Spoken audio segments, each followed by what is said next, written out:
Welcome back. आप देख रहे हैं मॉर्निंग विद फिज़ा। नाज़रीन, आज हम बात करेंगे पर्सनल ग्रूमिंग के ऊपर। बहुत से लोग हैं जिनके अंदर ये कॉन्फिडेंस नहीं है कि हमने सामने वाले से बात कैसे करनी है।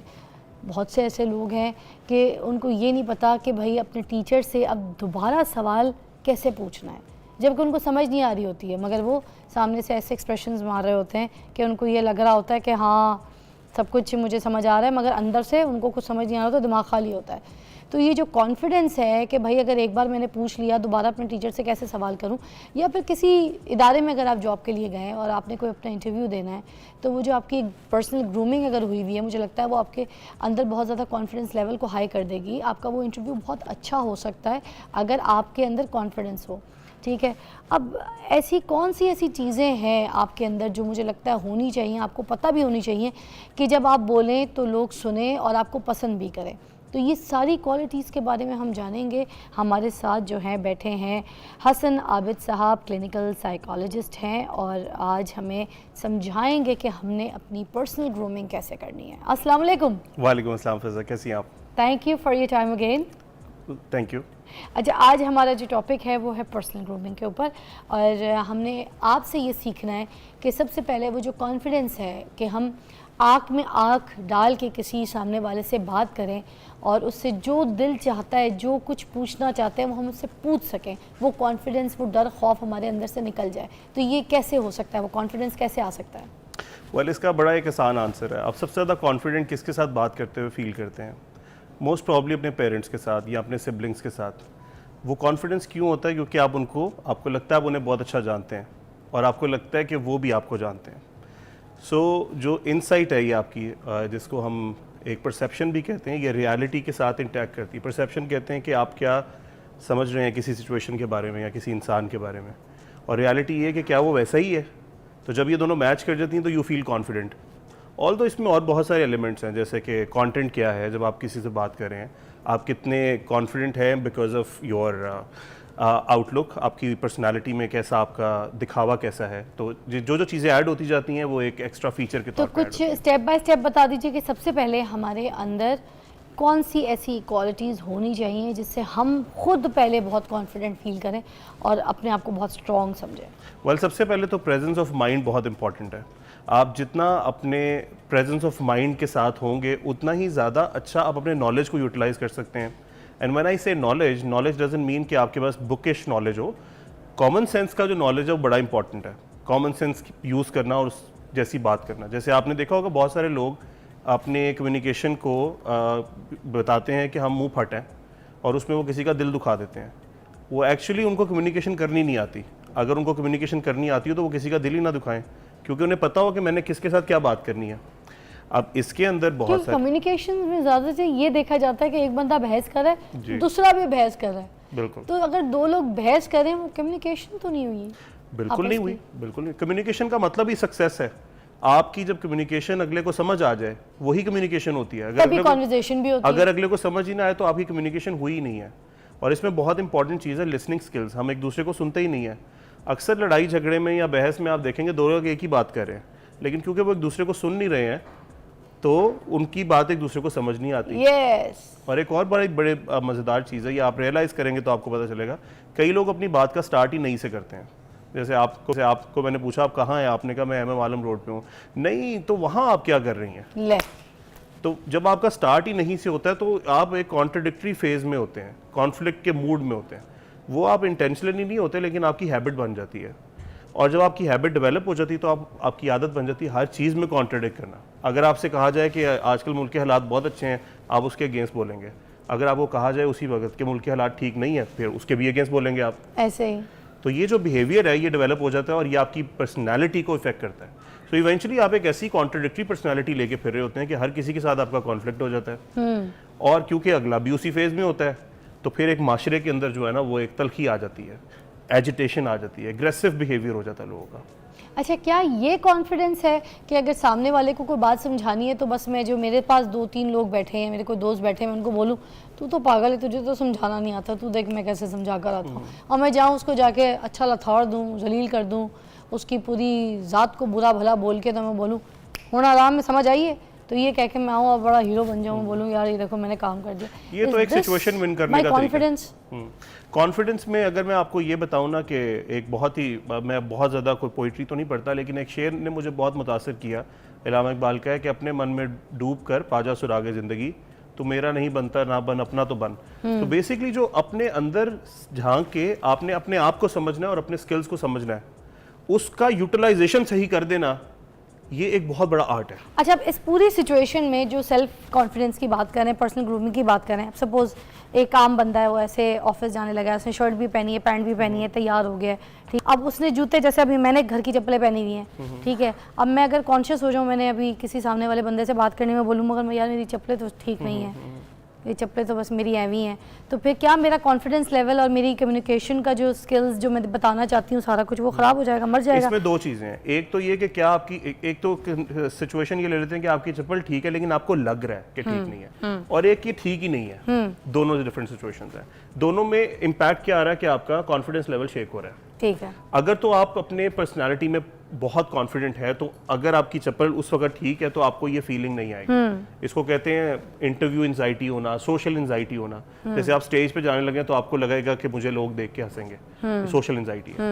लेकिन एक है कि आपने चीज पहनी ही नहीं ठीक हुई, आपको पता है कि ठीक नहीं है, और फिर आप चले जाएं। तो अब इस पर्सनल ग्रूमिंग की प्रैक्टिस क्या है, मतलब एग्जैक्टली इसको कैसे क्या करें, क्या इसको सही करें जिसमें एंजाइटी ना हो, डिप्रेशन ना हो, और लोगों से बात करने का तरीका जो है वो सही हो आपका? इसके अंदर एक चीज़ बड़ी इंपॉर्टेंट मैं हाईलाइट करना चाहूँगा, बहुत सारे लोग इसको कंफ्यूज कर देते हैं एजुकेशन के साथ।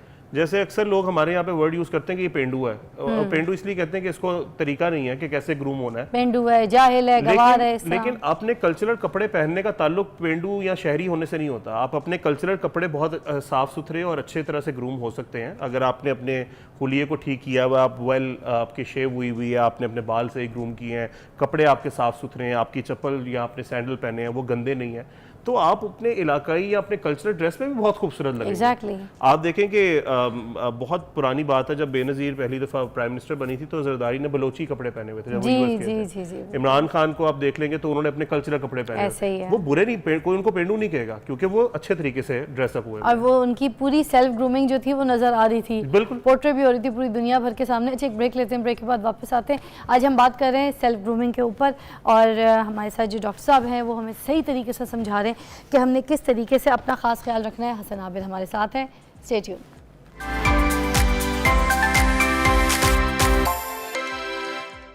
वेलकम बैक, आप देख रहे हैं मॉर्निंग विद फिज़ा। हमारे साथ मौजूद हैं हसन आबिद जो कि हमें बता रहे हैं कि हमने अपनी पर्सनल ग्रूमिंग किस तरह करनी है।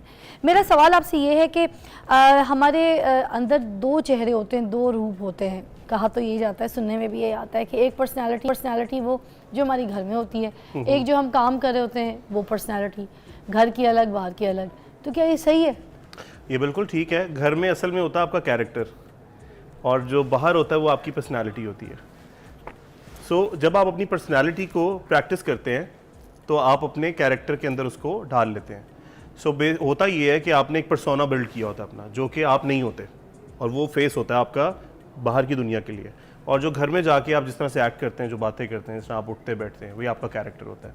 तो अगर तो आप अपने पर्सोना को प्रैक्टिस करते हैं ज़्यादा से ज़्यादा, और वो अच्छी चीज़ है, तो आप उसको अपना कैरेक्टर का पार्ट बना सकते हैं। अच्छा, जो बॉस होते हैं आपके ऑफिस में काम कर रहे होते हैं जहाँ पर, तो उनके करीब होने के लिए किस किस्म की पर्सनालिटी जो है वो आपकी होनी चाहिए, आपकी सेल्फ ग्रूमिंग होनी चाहिए? मैं इसको ये जवाब लेके आऊँगा कि आप सिर्फ बॉस ही नहीं, किसी भी इंसान के करीब होने के लिए आपको ये समझना ज़रूरी है कि वो आपकी कम्युनिकेशन को समझ कैसे रहा है। कुछ लोग होते हैं वो विजन के ऊपर जो है ना वो कम्युनिकेट ज़्यादा अच्छा करते हैं। जैसे आप किसी को रास्ता बता रहे हैं तो आप उसे कहेंगे ना कि आगे जाके राइट टर्न लोगे तो एक मस्जिद आएगी, ये उसे याद रह जाएगा। जैसे वो वीडियोस देखते हैं, कोई प्रेजेंटेशन देखते हैं, तो वहाँ पे विजुअल जब आर्ट आता है तो उन्हें ज़्यादा अच्छे से याद रहता है। कुछ लोग होते हैं वो ऑडिटरी होते हैं, आपको फ़ोन करेंगे, आपको कहेंगे यार मुझे रात को मिलना, मैंने एक बात करनी है, फिर मतलब वो सुनेंगे आपके साथ, आपका बात करेंगे तो आपका कान लगा लेंगे। कुछ लोग होते हैं इमोशनल होते हैं, उनके साथ आप जब फीलिंग ऐड करेंगे, टच ऐड करेंगे, उनको ज़्यादा अच्छे से समझ आएगी। कुछ लोग होते हैं इंटेलेक्चुअल, वो इंटेलेक्चुअल बात करेंगे तो आपको समझेंगे वो। अब ये चार जो मोडालिटीज़ हैं, ये न्यूरो लिंग्विस्टिक प्रोग्रामिंग के अंदर भी बड़ा फोकस है इसके ऊपर। इन चारों को समझें कि अगला बंदा आपकी इन किस मॉडल के ऊपर चल रहा है। अगर उस मॉडल के साथ आप बात करेंगे तो आप हर किसी के साथ बहुत अच्छे से बना के रखेंगे, किसी के साथ आपका कॉन्फ्लिक्ट नहीं होगा। पर्सनालिटी ग्रूमिंग क्या चीज़ होती है, इसके ऊपर किस तरह से काम कर सकते हैं हम? अब पर्सनालिटी ग्रूमिंग को मैं रिलेट कर देता हूँ जैसे इंटरव्यूज, हाँ जी बिल्कुल, जैसे इंटरव्यूज में आप गए हैं और आपकी पर्सनालिटी कैसी होनी चाहिए कि आप इंटरव्यू क्लियर कर सकें। सो पर्सनालिटी के अंदर बहुत सारी चीज़ें आती हैं, आपकी नॉन वर्बल कम्युनिकेशन है, वर्बल कम्युनिकेशन है, आपकी ग्रूमिंग, कपड़े, आपकी हाइजीन, आपके फेशियल एक्सप्रेशंस, ये सारी चीज़ें आती हैं। यूजुअली क्या होता है कि जब लोग इंटरव्यू में जाते हैं तो बहुत कंफ्यूज होते हैं, उनसे बात नहीं हो पा रही होती या उनके पास जो कंटेंट पड़ा होता है दिमाग में उसको वो रिट्रीव नहीं कर पा रहे होते ड्यू टू एंजाइटी, स्ट्रेस किस चीज़ का कि हम इंटरव्यू फेल कर जाएंगे। और मोस्टली अगर आप नोट करें तो उनका ब्रेथ शॉर्ट हो जाता है, सांस बहुत शॉर्ट हो जाता है, उनको समझ नहीं आती कि हम क्या जवाब दें। अगर आप सिर्फ और सिर्फ अपने ब्रेथ को कंट्रोल कर लेना इंटरव्यू से पहले या किसी भी ऐसी सिचुएशन से पहले जिसके अंदर आपको लगता है कि आप जज होने वाले हैं या आप जैसे स्टेज पे जाने लगे आप अगर अपने ब्रेथ को कंट्रोल कर लें, लंबा लंबा सांस लेना है या फिर सांस को थोड़ा सा कम करना है? बस अवेयर रहें अपने सांस के बारे में। आप लंबा लंबा सांस लेके अपने आप को नॉर्मलाइज कर लें, क्योंकि जब आप लंबा सांस लेते हैं ज़्यादा ऑक्सीजन आपके ये खास तौर पे तब भी होता है जब हम पर्चा दे रहे होते हैं ना एग्जाम वाले टाइम पे, और हमसे पर्चा लिया जाने वाला टाइम बस खत्म हो रहा होता है, हमें कह रहे होते हैं कि बस 3 मिनट्स लेफ्ट। बिल्कुल, उस वक्त भी आपका यही पोजीशन होती है, एग्जाम एंजाइटी होती है। सो इसी तरह एग्जाम हो या कोई भी ऐसी सिचुएशन हो जिसके अंदर आप गए हैं और आपको अगर टिप्स के तौर पे मैं बताऊं तो सबसे पहले तो ये कि आप वो तैयारी करके जाएं जिस तैयारी से आपको लगता है कि आप कॉन्फिडेंट रहेंगे, आप अच्छा तैयार हैं, आप वेल ग्रूम्ड हैं, आपके शूज़ पॉलिश हैं, आपके कपड़े साफ़ हैं, आप बोलने में बिल्कुल ठीक हैं, आपके चेहरे पे स्माइल है। अगर उसके बाद भी थोड़ी सी आपको एंजाइटी हो रही है तो दैट्स नॉर्मल। एक अच्छी माँ और एक अच्छी बीवी के लिए सेल्फ ग्रूमिंग क्या होनी चाहिए? बहुत इंपॉर्टेंट, हर इंसान के लिए सेल्फ ग्रूमिंग बहुत इंपॉर्टेंट। अगर आप अपने आप को सेल्फ ग्रूम नहीं करें, आपने अपना लर्निंग का प्रोसेस स्टॉप कर दिया। सो जब आप अपने लर्निंग का प्रोसेस स्टॉप कर देते हैं तो किसी भी इंसान को आप में इंटरेस्ट कम हो जाता है, चाहे वो आपकी बीवी हो, बच्चा हो। आप जब नई नई चीज़ें सीखेंगे जो कि सेल्फ ग्रूमिंग का पार्ट है, अपने आप को लर्निंग फेज में रखें, हमेशा स्टूडेंट बना के कुछ टिप्स हमें दीजिएगा ताकि मिसाली लफ्ज़ों में हम समझ सकें कि एक अच्छी बीवी के लिए और माँ के लिए कौन सी स्पेशल ऐसी टिप्स हैं जो आपको लगता है कारआमद? अगर तो बीवी और माँ जो है ना वो घरेलू खातून है जी, तो उस दौरान भी आपको अपने अंदर इम्प्रोवाइजेशन करते रहनी पड़ेगी, काइंड ऑफ नॉलेज भी और फिजिकल भी। आप फिजिकली आप देखें कि हमारी जो घरेलू खातून है वो अपना वेट पुट ऑन कर लेती हैं बहुत ज़्यादा, ये उनके कॉन्फिडेंस को शैटर करने की सबसे मेन वजह होती है।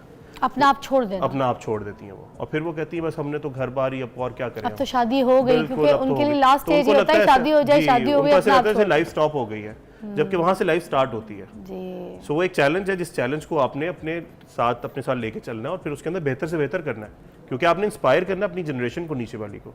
तो जब आपकी पर्सनैलिटी ही ऐसी नहीं होगी तो वो कैसे इंस्पिरेशन लेंगे आपसे? वो तो फिर आपको बड़े होकर कहेंगे मामा आपको नहीं पता। और अगर आपके अंदर वो फायर है जिससे आप अपने आप को ग्रूम करते रहेंगे तो आपका बच्चा कहेगा मेरे बाबा को सब पता है। सो ये एक बहुत अच्छी फीलिंग होती है व्हेन योर किड्स आपको वो ये कहें। क्या बात है जी, thank you so much Hasan Abid साहब, आपने आज हमें सेल्फ ग्रूमिंग पे अच्छा लेक्चर दिया डिटेल में जाके। आई होप कि आपको भी समझ आया कि किसी भी रिश्ते में, चाहे अगर एक सास है तो उसने भी अपनी सेल्फ ग्रूमिंग ऐसी रखनी है, अपनी पर्सनैलिटी ऐसी रखनी है कि जिससे वो बहुत नॉलेजेबल, समझदार, ख़ानदानी और समझी हुई खातून, सुलझी हुई खातून लगें। तभी तो जो बहू घर में आएगी उसको वही स्पेस मिलेगी, फिर वही वैसे कदम उठाएगी और वो इम्प्रेस होगी अपनी सास से कि इनके पास हर किस्म के टॉपिक पर बात करने की इन्फॉर्मेशन है, चाहे दुनिया की हो, चाहे घर की हो, चाहे ख़ानदान की हो, हर मसले का हल इनको पता है। पढ़ाई वो करती हैं, ख़ानदान को लेके चलती हैं, इनका हुस्न सलूक इतना अच्छा है, उसी तरह वो बहू देखेगी तो फिर वो आगे अपने बच्चों के साथ करेगी। शौहर के लिए भी यही ड्यूटीज़ हैं कि बाहर का फेस अपने बॉस के साथ कोई अच्छा इंप्रेशंस का, जिस तरह से डॉक्टर हसन ने हमें बताया वैसे रखे, और घर में भी इस तरह से प्यार मोहब्बत के साथ, अच्छे अखलाक के साथ अपने घर वालों के साथ, अपने ख़ानदान वालों के साथ पेश आए। तो अपनी सेल्फ ग्रूमिंग करिए, इसका ख़ास ख्याल कीजिए। आज हसन आबिद साहब को बुलाने का हमारा ख़ास मकसद था कि अपने ऊपर भी ध्यान दीजिए। आईना देखने से सेल्फ ग्रूमिंग नहीं होती, खुद के अंदर झांकने से सेल्फ ग्रूमिंग होती है। Take a break.